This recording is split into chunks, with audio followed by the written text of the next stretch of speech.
Yeah, and I think I will kind of close on this too. Where do we go from here then? Because obviously there's going to be that additional complexity again with all these features Microsoft's releasing. And as cool as it is that I can start playing with it, again, there's only 4 or 5 pages in the documentation about Metrics Hub right now, and they are pretty standard on create, use it, and an old article to scorecards for Power Automate. And that's kind of basically it. From a governance point of view, from really that deployment point of view, that's I think where the biggest gray area is. Creating it super simple, and yeah, you can start in a sense deploying that right away. But to your point, Mike, and I think this is what, like a lot of things in Fabric, but especially something like this, it's so easy to create, but do we want to set it up right the first time, right? I mean, yes and no. Like I'm not on the setup right the first time. You're never gonna know all this stuff. This feature is brand new. It's in preview. Like there's no way to set it up right the first time. It's not possible. You're going to have to make adjustments.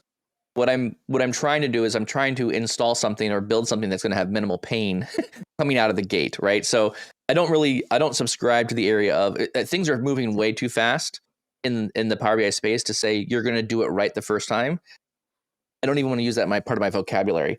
Rather, I'm saying, look, I'm looking for the large pitfalls. Where do I see this potentially causing a lot of extra friction for me? And as I am an admin and user of a lot of these areas, what I don't want is I don't want a whole bunch of like tech debt coming into building these new things. So yes, very interested to try them. Definitely going to get my hands wet with it.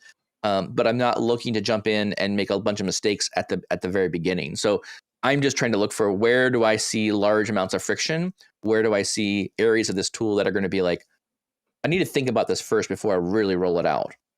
So again, it's in preview. It's just out recently. I think the community needs to rally around it a bit more, communicate more about how to use it, where they're finding value with it. And I think it serves a purpose. I really think it fits a need here that we have in Power BI that will be very useful for us in the future. So it's just very early days right now. The community needs to have some more blogs and articles. And Yeah. where's Kurt Bueller when you need him? Kurt, come on here. Give us the 1-2 of metric sets. How should we use these things? What should we be thinking about? What's the checklist? We now need a metric set checklist from Kurt on Data Goblins to give us like all the things we should consider when we talk about metric sets. I think we need more articles like that from the community because Microsoft's not going to provide them. Microsoft's going to provide the tech. Here's the tech. This is what you can do with it.